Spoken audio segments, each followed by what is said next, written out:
What's up, everybody? This is Rob. I am trying for the third time to do this video. For some reason it is not uploading. I tried twice earlier this week and I just can't get it to work out. So here we go again. Now we are in Job and we're on chapter 1 verse 13. Now there was a day when his sons and daughters were eating and drinking wine in their oldest brother's house, and there came a messenger to Job and said, The oxen were plowing and the donkeys feeding beside them, and the Sabeans fell upon them and took them and struck down the servants with the edge of the sword, and I alone have escaped to tell you. While he was yet speaking, there came another and said, The fire of God fell from heaven and burned up the sheep and the servants and consumed them, and I alone escaped to tell you. While he was yet speaking, there came another, and said, The Chaldeans formed 3 groups, and made a raid on the camels, and took them, and struck down the servants with the edge of the sword, and I alone have escaped to tell you. While he was yet speaking, there came another, and said, Your sons and daughters were eating and drinking wine in their oldest brother's house, and behold, a great wind came across the wilderness, and struck the 4 corners of the house, and it fell upon the young people, and they are dead. And I alone have escaped to tell you.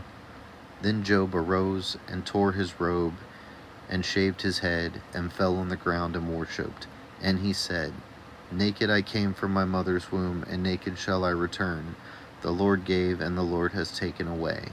Blessed be the name of the Lord. In all this, Job did not sin or charge God with wrong. So that's a pretty intense little section here. And what we have to go back to and remember is in the previous paragraphs, Satan had been talking to God, and God had basically told Satan that he could stretch out his hand to basically test Job, because Satan was saying that the only reason Job loved God was because of all of his blessings and everything that God has done for him and to protect him.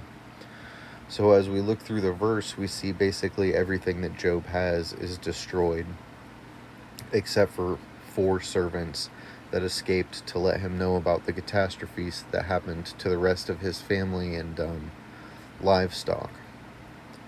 But the thing that I want to look at here is when the first one came, he said the oxen and the donkeys were taken by the Sabeans, who also struck down the servants.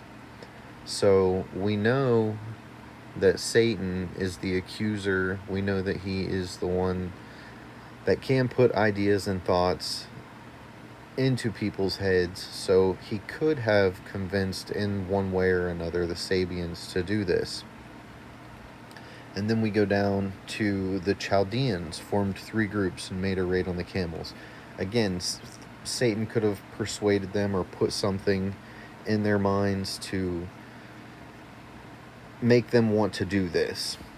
But we get up here to the second part, and it says, The fire of God fell from heaven and burned up the sheep and the servants. So it looks like God also had a hand in the testing of Job. This is something that I've read over and over and over again, and that is the way that it seems to be interpreted. The fire of God fell from heaven. So God had a hand in the testing of Job as well.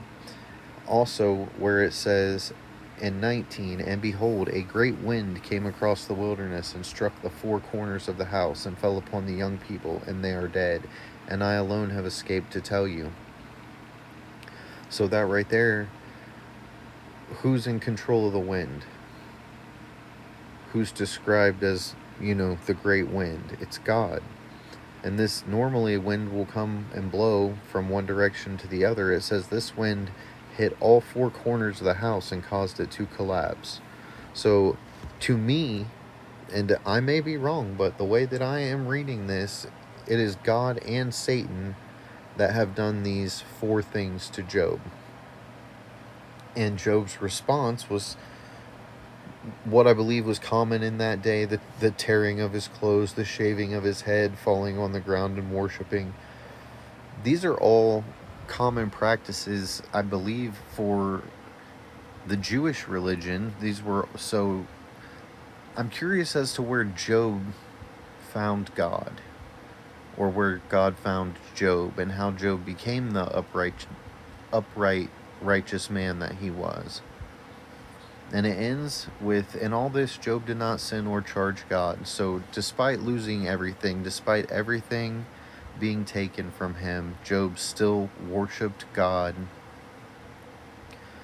and basically, agreed that God is in control and he's good no matter what. Let me know what you guys think.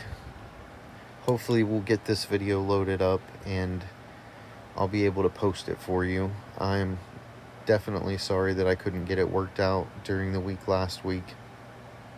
But I do appreciate everybody. Have a wonderful night.